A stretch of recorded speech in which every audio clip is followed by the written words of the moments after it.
sa atong mga press members para sa ilahang mga pangutana.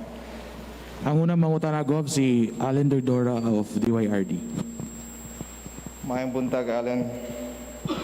Mayong buntag, Gov, may buntag sa tanan. Ang akong first question, Gov, is regarding sa religious masses. Yes.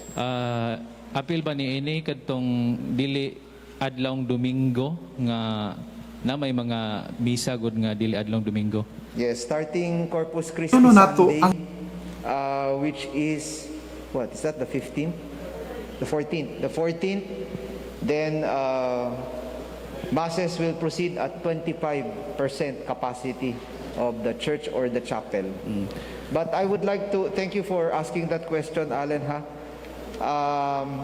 Muhangyor ako sa Diocese of Tagbilaran ug sa talibon nila Bishops Dan Parcon ug ni Bishop Abet Uy, kung pwede, ang mga tao sa gawas, they cannot congregate outside the chapel or the church. They have to be accommodated 25% inside the church. Outside, I'm afraid that is not covered by the medical protocols na ilahang gisumite sa atong mga doktor. Mga musunod na rata sa protocol sa mga minimum health standards. Di pwede tugutan ng mga tao nga magtindog-tindog sa gawas.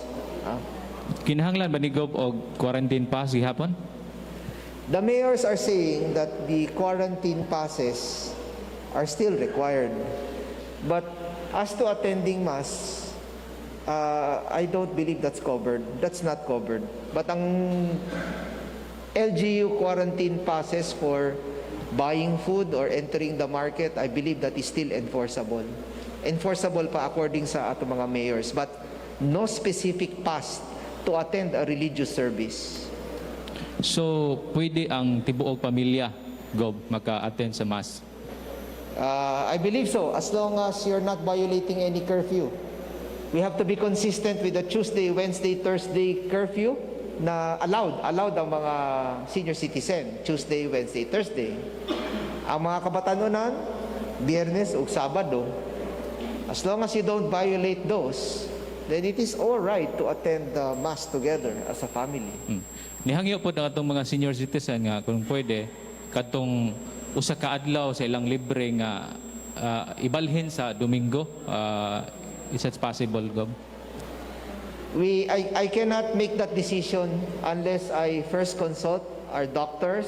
I consult also our mayors because they're going to be the ones to enforce it. All right, so let us see. Thank you for letting us know. We will study. Okay.